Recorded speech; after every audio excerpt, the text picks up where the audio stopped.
This is the Spirit and Wellness Show. The spirit, news, and information from a higher perspective.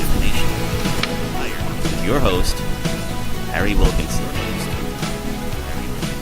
Hello, and welcome to the Spirit and Wellness Show. I am Harry Wilkinson, your host, and this is the show where we take a look at the days and weeks, events, happenings in the world, internationally, in politics, in the environment, technology, everything that we interact with, hear about, or come across in the course of our daily living.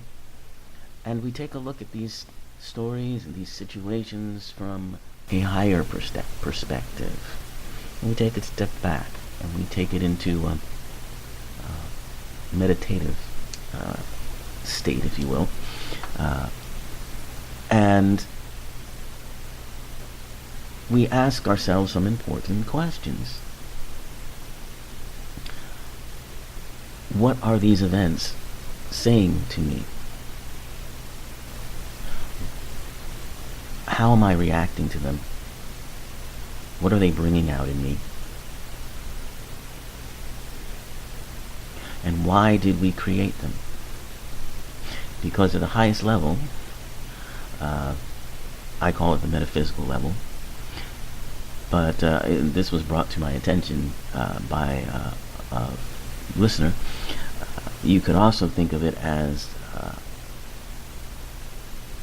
while being a higher level, it's also the smallest level, because it is sort of the level that we exist in subatomic particles, where we are energy, and we are creating everything around us. I will stick with the idea of the higher level, simply because higher denotes not only bigger, but also with greater vision. So I'll stick with that, but that's also a very interesting point. We do talk quite a bit on this show about how quantum physics is putting research into what used to be simply the domain of the mystic. And we're finding that what reality means and how reality appears is not what was traditionally thought through most of the history of scientific research. What we now know from quantum physics, of course, is that we are creating everything around us. That what is observed is affected by the observer, which effectively means that there is no real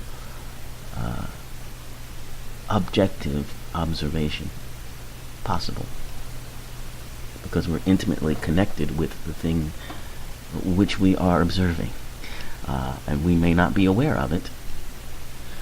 And scientists check and recheck and recheck for what is known as bias, and they try as best as they can to account for bias, or make sure that results in their research are checked and rechecked and peer-reviewed and all of that. But in the end, there isn't any such thing. And so we are effectively making it up as we go along. But in any case, by taking that step back, by recognizing the truth of who we are, which is at the highest level of our being, a divine mind that is creating all of these scenarios with which we participate in, which bring grand feelings of joy, frustration, loss, all of it, all of the things we associate with the human experience. And they feel very real. And we go through them to have those experiences, but they are not the truth of who we and what we are. So when we take that step back, it's an empowering step. It helps us to understand that these things that appear like they're happening outside of us and to us are actually coming from within. And once we recognize that and we go into that state of understanding the energy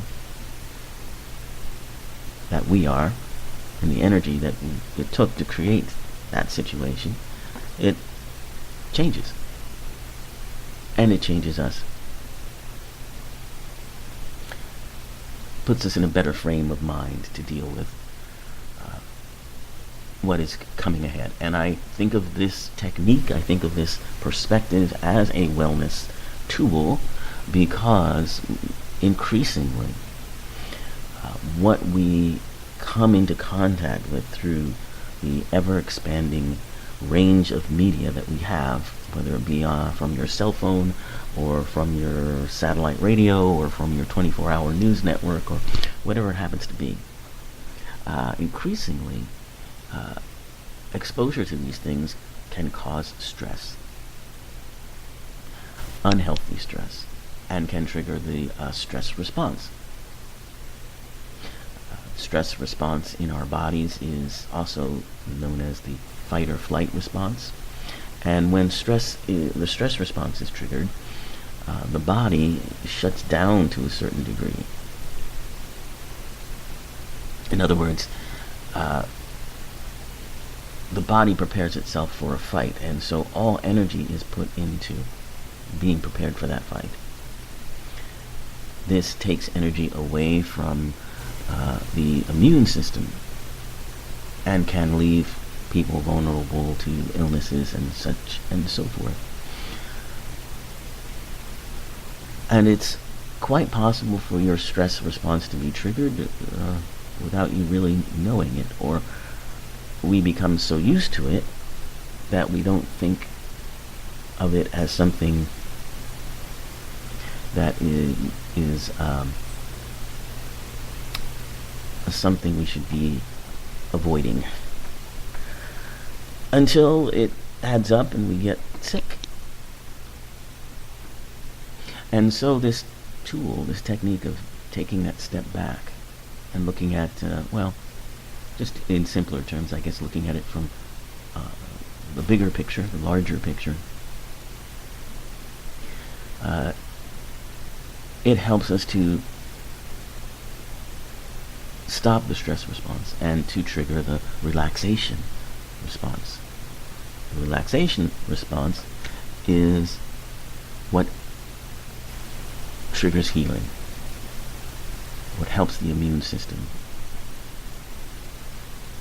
And so that's why it is a tool, I think, that we all need to have in our wellness arsenal, if you will. I'm not sure I should compare wellness to weaponry, but in a way it is, because we are protecting ourselves from those things that would trigger our stress. That was one of the first things that we talked about at the beginning of this year. This is my, goodness, 6th year doing this program? Yeah, 6th year. And it was a popular topic in January and February. We talked quite a bit about the stress response and the relaxation response and what that means. And it was very well received. Lots of comments on that one. So it's a good place to start in our review of the year, which is what we're doing, because we only have one more after this episode in 2018. So going to do a year review of what I've been talking about on this show, and the topics that were very important that people gravitated towards.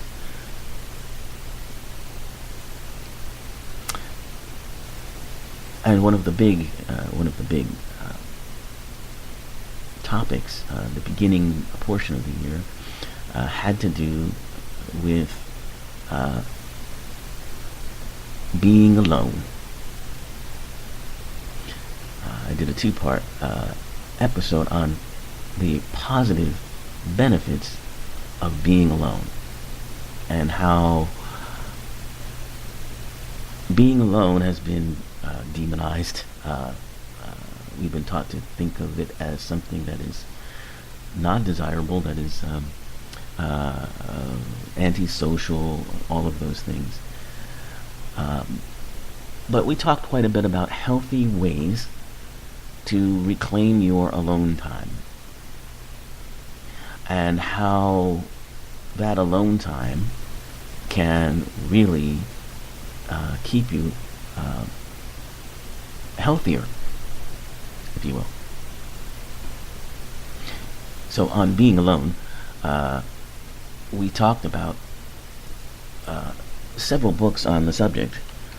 There hasn't been a lot of research on the positive benefits of being alone. Most of the research that has been done has been on the negative benefits of being alone, of how that might affect your personality or your behavior. So I felt it was a really interesting idea to have the time to be alone. So I'll review some of those really good reasons for being alone.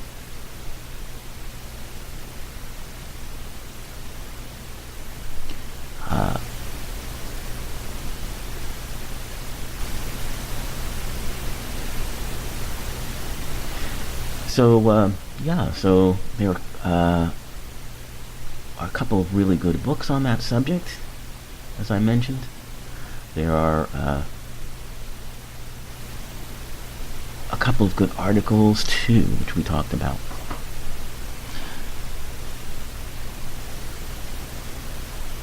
So we're going to talk about that on being alone, as that was a very popular topic. We're also going to talk about thoughts and prayers. And that came about on the heels in February of another terrible shooting that happened in February of this year. It's such a sad thing that so many of these shootings happen that it's hard to even keep track of them.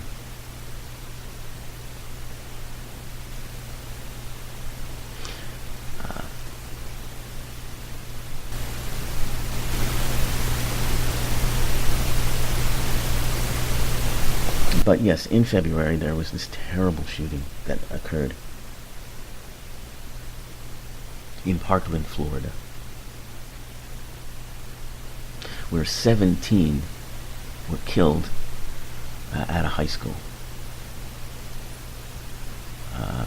by a shooter named Nicholas Cruz. And it was startling at the time and horrifying at the time, because of the number of kids that were killed, and it also seemed to spark a real movement. So we'll talk about that too, and the topic that it triggered for this show, which was thoughts and prayers. But before we go through and talk about all of that, I wanted to just kind of wrap up our discussion of mushrooms and our mushroom heroes, the pioneers that we talked about, Paul Stamets, and before Paul Stamets, actually the man who really brought the awareness of psilocybin mushrooms to our attention, are Gordon Wasson, who we talked about last week. So we're going to go back and talk about Mr. Stamets.